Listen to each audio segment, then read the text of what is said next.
اس سے بڑا عذاب کیا ہے؟ وَيَأْتِيهِ الْمَوْتُ مِنْ كُلِّ مَكَانٍ، ہر طرف سے ان کے پاس موت آئے گی. وَمَا هُوَ بِمَيِّتٍ، لیکن وہ مرنے والے نہیں ہوں گے. اس آیت سے کیا مراد ہے کہ دنیا میں ایک تکلیف جس سے آدمی موت کو پا لیتا ہے اس کو موت ہو جاتی ہے، اس طرح کی ہزاروں تکلیفیں ان پر نازل کر دی جائیں گی. یعنی جسم کے ہر گوشے کے اندر اتنا درد و اتنی تکلیف ہوگی کہ جیسے ابھی موت ہوئی کہ تبھی موت ہوئی. لیکن وما ہو بمیت، لیکن اللہ انہیں مرنے نہیں دے گا، کیونکہ جہنم میں موت نہیں ہے، جنت میں موت نہیں ہے. اس دنیا میں اگر کوئی درد کی کیفیت سے گزر رہا ہے اور اللہ اس کو موت دیتا، یہ بھی اللہ کا اس پر احسان ہے. اللہ تعالیٰ فرماتا ہے کہ ہم تمہیں زندگی دیتے ہیں، یہ بھی ہمارا احسان ہے. اور اللہ فرماتا ہے ہم تمہیں موت دیتے ہیں، یہ بھی اللہ کا احسان ہے. آدمی سوچتا موت کیسے احسان ہے، تو جائیے اسپتالوں میں دیکھیے کتنے لوگ ہیں کہ کئی سال سے بستر پر پڑے ہیں، اپنا پیشاب پخانہ ان کے اوپر ہی گر رہا ہے، کوئی ان کے پاس آ کر پوچھنے والا نہیں ہے، لیکن دم نہیں نکل رہا ان کا. ایسے لمحے میں اگر اللہ کسی کو موت دیتا ہے تو اللہ کی اس پر مہربانی. بعض اوقات اللہ تعالیٰ کسی کو اٹھا لیتا ہے، وہ ہاسپٹل نہیں جا پاتا ہے، وہ جو ہے وہ آنن فانن چلا جاتا ہے. بعض اوقات اللہ کا اس پر بھی احسان ہوتا ہے، کیونکہ اگر وہ زندہ رہتا اور بیمار پڑ جاتا، وہ 3-4 سال بیماری میں لگ جاتے، تو ہو سکتا ہے کہ جس اولاد کی سے اس کو بڑی امیدیں تھیں، وہ جب بستر پر پڑتا تو وہ اولاد اپنے رنگ دکھاتی، تو بستر پر پڑے پڑے جو ہے اس کا درد اور تکلیف جو ہوتی کہ اس اولاد کے لیے میں نے زندگی میں کیا کیا، اور آج یہ اولاد 2 منٹ کے لیے میرے پاس بیٹھنے کے لیے راضی نہیں. تو اللہ تعالیٰ ایسی آزمائش سے نکالتا ہے، بچوں کا بھی پردہ رکھ لیتا ہے، بیوی کا پردہ بھی رکھ لیتا ہے، دوستوں کا پردہ بھی رکھ لیتا ہے، اور انسان کو موت دے دیتا ہے. سب کے پردے رہ جاتے ہیں اور باپ اور ماں چلے جاتے ہیں. کیونکہ آج کے دور کے اندر آپ دیکھ رہے ہیں نا کہ ماں باپ کی کتنی خدمت کر رہی ہے اولاد. تو ایسے لمحے میں سوچیے اللہ موت بھی دیتا ہے تو اللہ کا احسان. تو اللہ کی زندگی دینا بھی اس کا احسان، موت بھی دینا اس کا احسان. اس لیے ہمیشہ لمبی عمر نہ مانگیں. جب بھی کہیں اللہ درازی عمر دے تو کہیں بالخیر دے. اور جہنم کی جو بات یہاں کہی جا رہی ہے وہ یہی بات کہی جا رہی ہے کہ جہنم میں عذاب ہوگا، موت ہر طرف سے گھیر لے گی، لیکن وما ہوا بمیت، موت آئے گی نہیں. کتنا بڑا عذاب ہے، اللہ اکبر. پھر فرمایا ومن ورائہ عذاب غلیظ. امری واحلل عقدۃ من لسانی یفقهوا قولی. اللهم صل علی سیدنا و مولانا محمد معدن الجود والکرم وآلہ وصحبہ وبارک وسلم. وقال الذين كفروا لرسلهم لنخرجنكم من أرضنا أو لتعودن في ملتنا فأوحى إليهم ربهم لنهلكن الظالمين. صدق الله مولانا العظیم. 13ویں سپارے کا 15واں رکوع ہے اور سورہ ابراہیم کی آیت نمبر 13 سے یعنی کہ 13 نمبر آیت سے آج کے درس کا ہم آغاز کر رہے ہیں.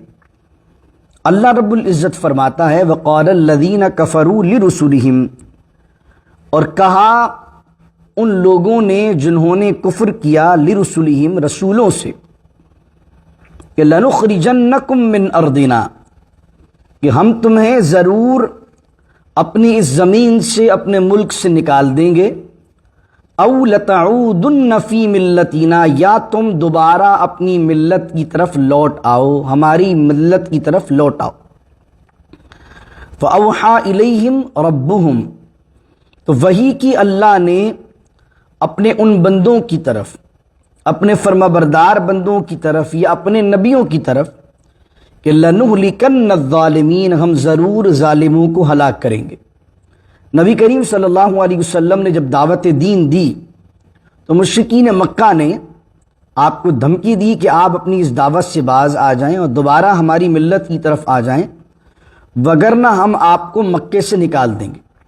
تو اللہ رب العزت نے یہ آیت نازل فرمائی، فرمایا اے میرے پیارے حبیب، آپ سے پہلے بھی اس طرح کی دھمکیاں انبیاء علیہ السلام کو ملتی رہی ہیں.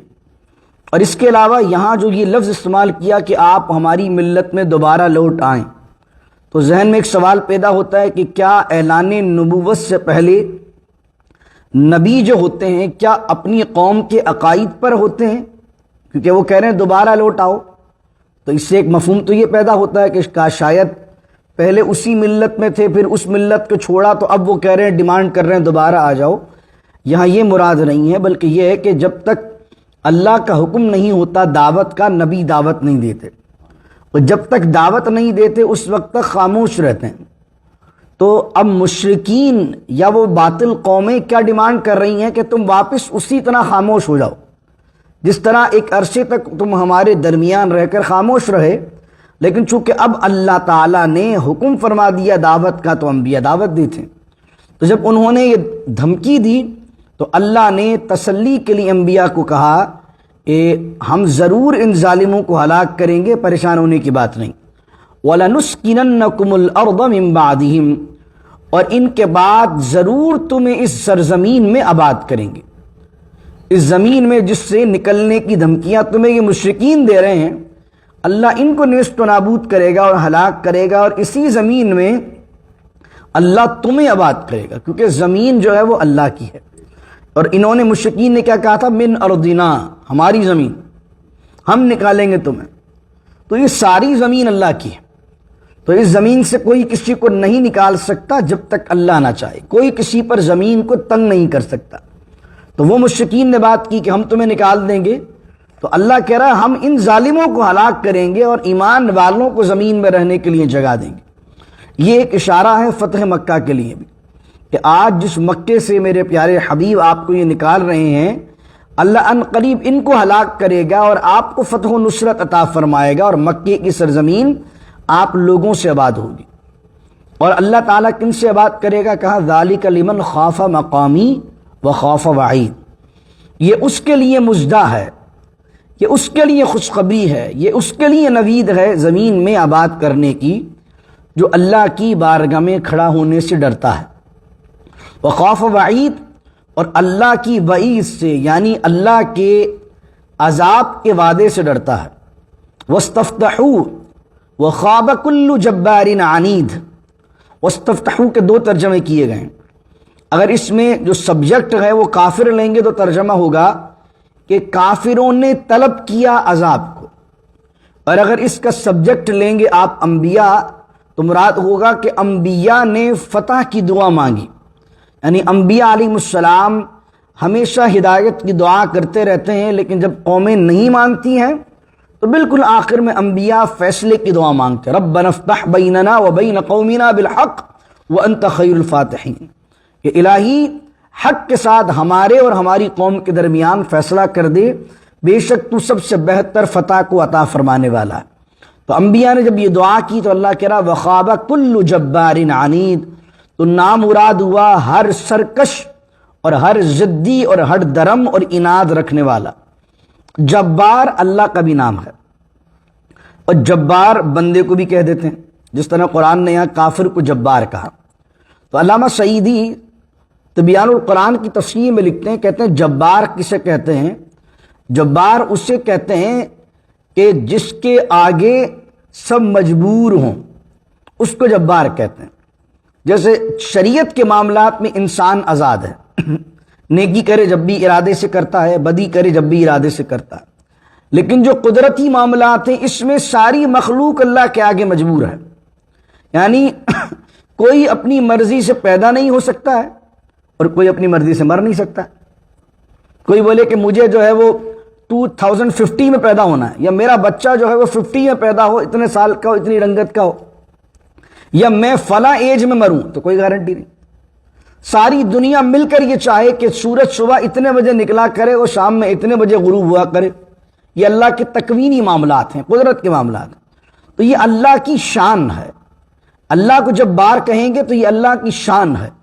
اور جب بندے کو جبار کہتے ہیں، بندے کو جبار کہنے سے مرادی ہوتی ہے کہ ایسا بندہ جو کسی منصب کا اہل نہ ہو، کسی پوزیشن کا، کسی ڈیزگنیشن کا اہل نہ ہو، اور وہ زبردستی اس ڈیزگنیشن پر بیٹھ جائے اور لوگوں کو اپنی بات منوانے کے لیے بائے حق بائے کرک مجبور کرے، تو اس کو بھی جبار کہتے ہیں۔ تو جب بندے کو جبار کہیں گے تو یہ اس کی مذمت ہے، اللہ کو جبار کہیں گے تو اللہ کی یہ حمد تعریف ہے۔ بالکل اسی طریقے سے جس طرح اگر بندہ متکبر ہو، تکبر کرنے والا، تو بندہ متکبر ہو تو یہ بندے کی ذلت اور مذمت ہے، لیکن اللہ کا ایک نام کیا ہے؟ المتکبر۔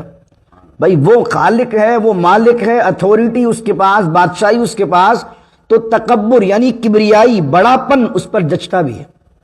بندے پر بڑاپن نہیں جچتا، کیونکہ بندہ مٹی سے پیدا ہوا ہے، مخلوق ہے اللہ کے احکام پر۔ متکبر کا معنی بڑائی شاہنے والا، بڑائی رکھنے والا، تو بڑائی صرف اللہ کو ہے۔ تو اس وجہ سے اگر کسی آدمی کو متکبر کہیں گے تو یہ اس کی برائی ہے، اللہ کو متکبر کہیں گے اس کی تعریف ہے۔ بندے کو جبار کہیں گے یہ اس کی برائی ہے، اللہ کو جبار کہیں گے یہ اس کی بڑائی ہے۔ تو یہاں پر فرمایا کل جبار عنید، ہر سرکش کا جو اہل نہ ہو کسی عہدے کا اور لوگوں پر زبردستی اپنی منمانی چلائے، وہ نامراد ہوا، اور اناد رکھنے والا نامراد ہوا۔ یعنی کہ دنیا میں تو یہ عذاب آیا، اللہ کہہ رہا ہے من ورائہ جہنم، یہ دنیا کے عذاب کے بعد اس کے آگے ایک اور عذاب ہے، اور وہ عذاب کون سا ہے؟ جہنم ہے۔ اور وہ جہنم اللہ سب کو اپنی پناہ میں رکھے۔ فرمایا وَيُسْقَى مِن مَّاءٍ صَدِيدٍ، بڑی زبردست آیات ہیں عذاب کے لحاظ سے، استغفر اللہ العظیم۔ اور وہ جہنم ہے آگے، اور پلایا جائے گا اس کے اندر مائے صدید، پیپ کا پانی۔ صدید اس کو کہتے ہیں جس میں پیپ اور خون ملا ہوا ہوتا ہے، اس کو کہتے ہیں صدید۔ پلایا جائے گا ان جہنمیوں کو مائے صدید، پیپ کا پانی پلایا جائے گا۔ یتجرعہ ولا یکاد یسیغہ، استغفر اللہ العظیم۔ فرمایا یتجرعہ، یتجرعہ کا معنی بہت بمشکل گھونٹ گھونٹ وہ پیئیں گے، ولا یکاد یسیغہ، اور وہ حلق سے نیچے نہیں اتار پا رہے ہوں گے۔ حدیث شریف میں آتا ہے کہ جب جہنمی پانی مانگیں گے پیاس کی شدت کی وجہ سے، تو ان کو کھولتا ہوا پیپ کا پانی دیا جائے گا۔ قرآن کریم میں جو بات فرمائی گئی، اور فرمایا جب وہ اپنے منہ کے قریب لائیں گے تو منہ کی اور سر کی کھال اس پانی کی تپش سے اس پیالے میں گر جائے گی، گھونٹ گھونٹ۔ یتجرعہ، جرعہ یہ باب تفاعل سے ہے، اس کا معنی بہت بمشکل سے کوئی چیز پینا، گھونٹ گھونٹ کر کے پینا۔ تو بمشکل کیونکہ پیاس کی شدت ہوگی، ایک تو پانی دیکھ کر ان کو کراہت آئے گی، اور وہ ایک الگ عذاب ہے۔ پھر بھی شدت اتنی ہوگی کہ پینے کی کوشش کریں گے اس کو بھی، لیکن ولا یکاد یسیغہ، فرمایا لیکن حلق سے نیچے نہیں اتار پائیں گے۔ اس سے بڑا عذاب کیا ہے؟ وَيَأْتِيهِ الْمَوْتُ مِنْ كُلِّ مَكَانٍ، ہر طرف سے ان کے پاس موت آئے گی۔ وَمَا هُوَ بِمَيِّتٍ، لیکن وہ مرنے والے نہیں ہوں گے۔ اس آیت سے کیا مراد ہے کہ دنیا میں ایک تکلیف جس سے آدمی موت کو پا لیتا ہے اس کو موت ہو جاتی ہے، اس طرح کی ہزاروں تکلیفیں ان پر نازل کر دی جائیں گی۔ یعنی جسم کے ہر گوشے کے اندر اتنا درد، اتنی تکلیف ہوگی کہ جیسے ابھی موت ہوئی کہ تبھی موت ہوئی۔ لیکن وما ہو بمیت، لیکن اللہ انہیں مرنے نہیں دے گا، کیونکہ جہنم میں موت نہیں ہے، جنت میں موت نہیں ہے۔ اس دنیا میں اگر کوئی درد کی کیفیت سے گزر رہا ہے اور اللہ اس کو موت دیتا، یہ بھی اللہ کا اس پر احسان ہے۔ اللہ تعالیٰ فرماتا ہے کہ ہم تمہیں زندگی دیتے ہیں، یہ بھی ہمارا احسان ہے، اور اللہ فرماتا ہے ہم تمہیں موت دیتے ہیں، یہ بھی اللہ کا احسان ہے۔ آدمی سوچتا موت کیسے احسان ہے، تو جائیے اسپتالوں میں دیکھیے کتنے لوگ ہیں کہ کئی سال سے بستر پر پڑے ہیں، اپنا پیشاب پخانہ ان کے اوپر ہی گر رہا ہے، کوئی ان کے پاس آ کر پوچھنے والا نہیں ہے، لیکن دم نہیں نکل رہا ان کا۔ ایسے لمحے میں اگر اللہ کسی کو موت دیتا ہے تو اللہ کی اس پر مہربانی۔ بعض اوقات اللہ تعالیٰ کسی کو اٹھا لیتا ہے، وہ ہاسپٹل نہیں جا پاتا ہے، وہ جو ہے وہ آنن فانن چلا جاتا ہے، تو بعض اوقات اللہ کا اس پر بھی احسان ہوتا ہے، کیونکہ اگر وہ زندہ رہتا اور بیمار پڑ جاتا، وہ 3-4 سال بیماری میں لگ جاتے، تو ہو سکتا ہے کہ جس اولاد کی سے اس کو بڑی امیدیں تھیں، وہ جب بستر پر پڑتا تو وہ اولاد اپنے رنگ دکھاتی، تو بستر پر پڑے پڑے جو ہے اس کا درد اور تکلیف جو ہوتی کہ اس اولاد کے لیے میں نے زندگی میں کیا کیا، اور آج یہ اولاد 2 منٹ کے لیے میرے پاس بیٹھنے کے لیے راضی نہیں۔ تو اللہ تعالیٰ ایسی آزمائش سے نکالتا ہے، بچوں کا بھی پردہ رکھ لیتا ہے، بیوی کا پردہ بھی رکھ لیتا ہے، دوستوں کا پردہ بھی رکھ لیتا ہے، اور انسان کو موت دے دیتا ہے۔ سب کے پردے رہ جاتے ہیں اور باپ اور ماں چلے جاتے ہیں، کیونکہ آج کے دور کے اندر آپ دیکھ رہے ہیں نا کہ ماں باپ کی کتنی خدمت کر رہی ہے اولاد۔ تو ایسے لمحے میں سوچیے اللہ موت بھی دیتا ہے تو اللہ کا احسان، تو اللہ کی زندگی دینا بھی اس کا احسان، موت بھی دینا اس کا احسان۔ اس لیے ہمیشہ لمبی عمر نہ مانگیں، جب بھی کہیں اللہ درازی عمر دے تو کہیں بالخیر دے۔ آپ کی صحت والی زندگی اگر 60 کی ہے اور اللہ نے آپ کے لکھے 80 سال نہ مرنا، 20 سال آپ بستر پہ پڑیں، تو یہ زندگی کس بات کی زندگی؟ طلب کریں گے موت، موت نہیں آ رہی آپ کو، تو جب بھی مانگے اللہ سے عافیت، سلامتی، خیر، برکت والی۔ اور پھر کس چیز کی؟ اللہ زندگی میں نہ کبھی مالی طور پر کسی کا محتاج کرے، نہ جسمانی طور پر کسی کا محتاج کرے۔ مال ہونے کا مقصد یہ نہیں ہے کہ آپ محتاج نہیں ہو سکتے، آپ کے پاس دولت کی کثرت ہے، لیکن اگر آپ باتھ روم تک نہیں جا پا رہے ہیں تو یہ محتاجی نہیں ہے۔ 2 بندے آپ کو اٹھا کے لے کے جا رہے ہیں باتھ روم تک، الیاذ باللہ تعالیٰ، کیسی محتاجی، الیاذ باللہ تعالیٰ۔ تو اللہ سے کیا مانگیں؟ عافیت و سلامتی والی زندگی، اور جب موت کا وقت آئے اللہ خیر والی موت عطا فرما۔ میری موت کو دنیا والوں کے لیے عبرت کا نمونہ نہ بنا۔ دعا موت کے لیے مانگے، اللہ تعالیٰ ایمان و عافیت کے ساتھ رمضان کے مہینہ ہو، عمرے پر میں گیا ہوا ہوں، مسجد نبوی ہو، وہیں پر دم نکل جائے اور سامنے بقیع پاک میں آقا کے قدموں میں مدفن مل جائے، چلتے پھرتے اپنی پیروں پر چلتا پھرتا رہوں، آخری سانس تک اپنی ہمت میری سلامت رہے، کسی کی محتاجی کسی پر ڈیپینڈنگ نہ ہو، یہاں تک کہ اولاد پر بھی ڈیپینڈ نہ ہو۔ اللہ سے یہ دعا کیا کرے کہ اللہ تعالیٰ مالی طور پر بھی کسی کا محتاج نہ کرے اور جسمانی طور پر بھی کسی کا محتاج نہ کرے۔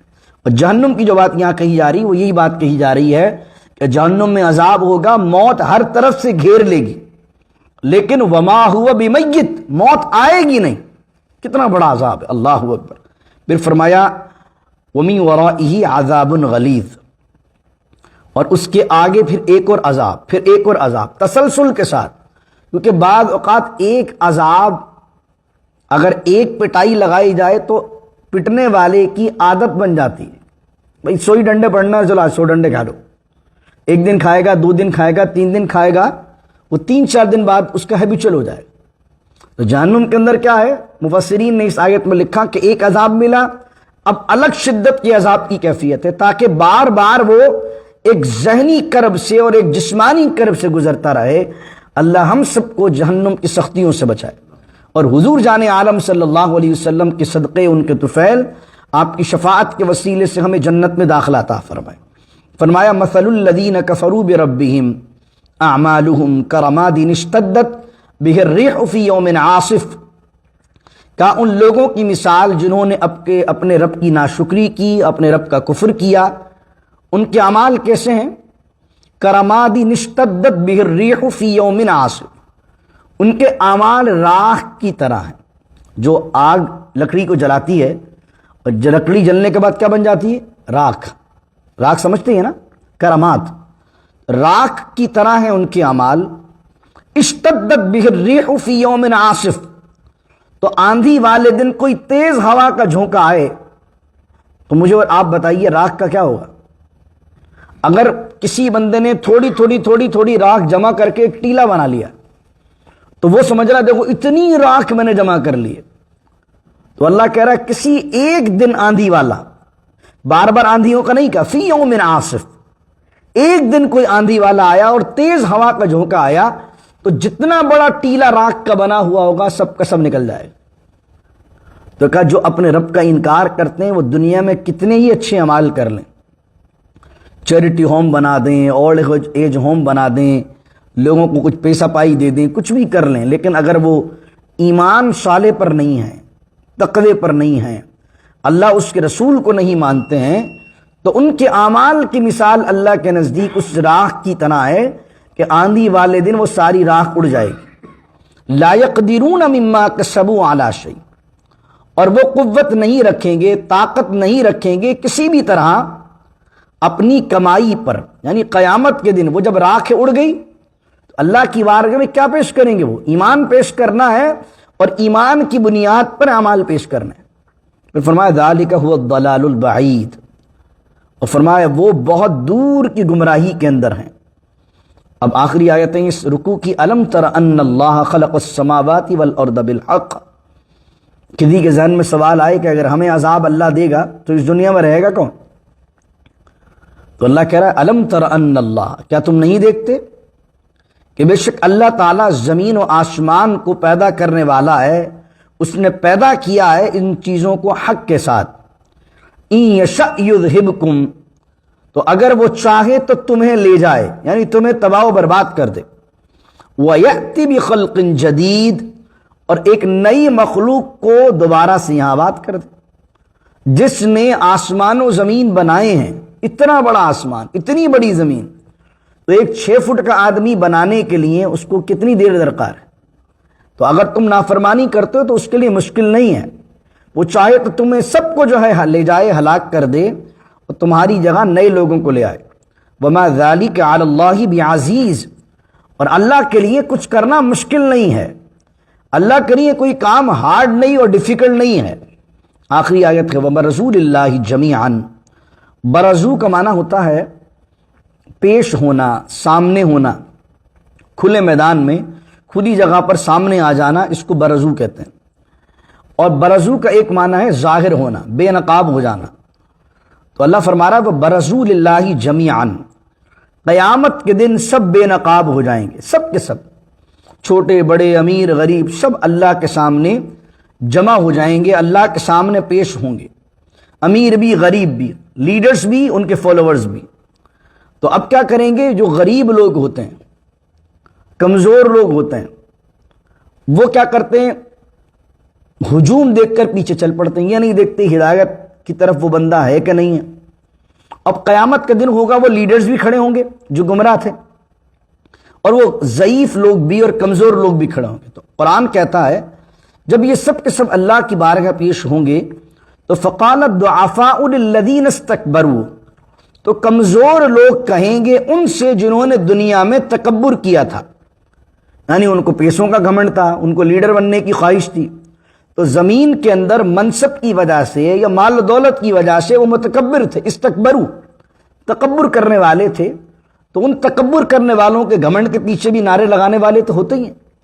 تو اب وہ کمزور لوگ کہیں گے ان متکبرین سے اِنَّا لَكُمْ تَبَعًا، ہم نے دنیا کے اندر تمہارے لیے بہت تمہاری اتباع کی، تمہیں فالو کیا، تمہارے نعرے لگائے، تمہارے پیچھے چلے۔ فَهَلْ أَنْتُمْ مُغْنُونَ عَنَّا مِنْ عَذَابِ اللَّهِ مِنْ شَيْءٍ، تو کیا آج کے دن تم ہمیں کسی بھی طرح کچھ نہ کچھ طریقے سے اللہ کے عذاب سے بچا سکتے ہو؟ اب یہ کن سے کہیں گے؟ وہ کمزور اور ضعیف لوگ جو چل پڑے ہیں غلط لوگوں کے پیچھے۔ تو اب وہ جو لیڈرز ہوں گے، کیونکہ وہ بھی گمراہ تھے، وہ کہتے ہیں قالوا لو ہدانا اللہ لہدیناکم، اگر اللہ ہمیں ہدایت کرتا تو ہم تمہیں ہدایت کی بات کرتے، ہم خود گمراہ تھے، تمہیں بھی گمراہ کیا۔ سواء علینا اجزعنا، آج کے دن تو اب برابر ہے، اجزعنا، اب بے صبری کرو، چیخو چلاؤ، ام صبرنا، یا صبر کر لو، ما لنا من محیص، اب کوئی بچنے کا راستہ نہیں ہے، اب کوئی راہ فرار نہیں ہے۔ تو یہ جو اس دنیا میں اپنے ذاتی مفادات کی خاطر کسی سیاسی لیڈر کے پیچھے چل رہے ہیں، یا دین کو پڑھے بغیر کسی جعلی پیر کے پیچھے چل رہے ہیں، یا کسی غلط آدمی کو دین کا پیشوا مان کر اس کے پیچھے چل رہے ہیں، تو یہ نہیں کہہ سکتے کہ حضرت ہم نے دیکھا ان کا معاشرے میں بہت بڑا نام تھا، ہم نے ان کے نعرے سنے، ہم ان کے پیچھے چل پڑے۔ اللہ نے ہر شخص کو عقل دی ہے، اللہ نے ہر شخص کے سامنے قرآن رکھا ہے، اللہ نے ہر شخص کو وساطت دی ہے، بساط دی حدیث کو پڑھنے کی، دین کو سمجھنے کی۔ تو اگر کسی غلط آدمی کے ہاتھ میں آپ نے ہاتھ دے دیا تو کل قیامت کے دن وہ غلط آدمی اگر غلط ہوا تو آپ کو بچائے گا نہیں، اور آپ یہ نہیں کہہ سکتے آرگیو اللہ کے سامنے کہ اللہ ہم نے تو اس کو دیکھا لیڈر، ہم تو اس کے پیچھے چل رہے تھے، بلکہ وہ لیڈرز بھی کل کیا کہیں گے؟ سواء علینا اجزعنا ام صبرنا ما لنا من محیص، آج کے دن تو برابر ہے کہ تم چیخو چلاؤ یا پھر صبر کرو، بچنے کا کوئی راستہ نہیں ہے، بچنے کی کوئی راہ نہیں۔ تو اللہ تعالیٰ ہمیں اچھے قائدین عطا فرمائے، اللہ رب العزت سے دعا کیا کریں اللہ تعالیٰ اچھے رہنما عطا فرمائے، اچھے رہبر عطا فرمائے۔ تو اچھوں کی صحبت کو اختیار کیجئے، اور کسی کے ہاتھ میں ہاتھ دیتے ہوئے، کسی کو اپنا بڑا ماننے سے پہلے، کسی کی بیعت ہونے سے پہلے مرشد کی بڑی ضرورت ہوتی ہے، رہبر کی بڑی ضرورت ہے۔ مرشد کی بڑی حیثیت ہے دین کے اندر کہ جو آپ کو دین کو صحیح طرح گائیڈ کر سکے، آپ کو اللہ سے ملا سکے۔ مرشد جو صوفیہ کے اندر ہے وہ ایک میڈیٹر ہے بندے کے اور اللہ کے درمیان۔ اس کا کام کیا ہے؟ جو بندے اللہ سے دور ہیں، مرشد کو مرشد کہتے کیوں ہیں؟ مرشد کا معنی ہوتا ہے ہدایت کا رستہ بتانے والا۔ رشد مطلب کیا ہوتا ہے؟ ہدایت۔ جو رشد بتاتا ہے اس کو مرشد کہتے ہیں۔ مرشد کا معنی وہ شخصیت جو تمہیں ہدایت کا رستہ بتائے۔ اب جو مرشد ہے فی زمانہ وہ خود نمازی نہیں ہے، خود حرام کام کرنے والا ہے، وہ خود ہدایت پر نہیں ہے، تو ہدایت کا رستہ بتائے گا کیسے؟ تو اس لیے مرشدوں کی حقیقت ہوتی ہے، پیروں کی حقیقت ہے، لیکن فی زمانہ جعلی لوگ بہت سارے، فراڈی لوگ بہت زیادہ ہیں۔ تو ان میں دیکھیے کہ جو شخص قرآن و سنت پر چلنے والا ہے اور قرآن و حدیث کی بات کرنے والا اور خود بھی اللہ کے قریب ہے، ایسے لوگوں کو اپنا رہبر و لیڈر بنائیے تاکہ وہ خود اللہ سے قریب ہے، آپ کو بھی اللہ سے قریب کر دے۔ تو دعا کیجیے اللہ رب العزت سے اللہ تعالیٰ عمل کی توفیق عطا فرمائے، اور جو اس رکوع کے اندر جہنمیوں کا ذکر ہوا ہے، ان کے اعمال کا ذکر ہوا ہے، جن کے اعمال راکھ کی اور ریت کی مانند ہیں، جن کے اعمال ان کو فائدہ نہیں پہنچائیں گے، اللہ تعالیٰ ان لوگوں میں شامل ہونے سے ہمیں اپنی پناہ، اپنی امانت عطا فرمائے۔ اور مالک کریم سے دعا کریں کہ رب العزت جہاں جہاں اللہ نے جنتیوں کا ذکر کیا ہے، جہاں جہاں انبیاء کے فرما برداروں کا ذکر کیا ہے، اللہ ان لوگوں میں ہمیں شامل فرمائے، بری موت سے بچائے، مجبوری کی موت سے بچائے، ذلت کی زندگی سے بچائے، محتاجی سے بچائے، مالی طور پر کسی کا محتاج ہونے سے بچائے۔ جو اللہ کی بارگاہ میں یہ ہاتھ اٹھتے ہیں، مالک یہ ہاتھ کسی کے آگے نہ پھیلیں، ہم کسی کے آگے ہاتھ مجبوری کے ہاتھوں کسی کے آگے نہ پھیلائیں، نہ جسمانی طور پر کسی کے محتاج ہوں، نہ مالی طور پر محتاج ہوں، ہمیشہ اللہ کے در کے فقیر رہیں۔ اللہ صحت والی زندگی، عافیت والی زندگی، سلامتی والی زندگی، برکت والی زندگی، خیر والی زندگی عطا فرمائے۔ اور جب ہماری موت کا وقت ہو تو مدینۃ المنورہ میں، رسول اللہ کی مسجد نبوی میں، رسول اللہ صلی اللہ علیہ وسلم کے سائے میں ہمیں شہادت کی موت دے، جنت البقیع میں ہمیں مدفن عطا ہو، اور جنت الفردوس میں نبی کریم صلی اللہ علیہ وسلم کا ہمیں پڑوس عطا فرمائے۔ اللہم ارزقنا شہادۃ فی سبیلک واجعل لنا موتنا فی بلد رسولک صلی اللہ علیہ وسلم۔ اللہم ارزقنا حجا مبرورا وسعیا مشکورا۔ اللہم اعنا علی ذکرک وشکرک وحسن عبادتک۔ حسبی اللہ لا الہ الا ہو علیہ توکلت وہو رب العرش العظیم۔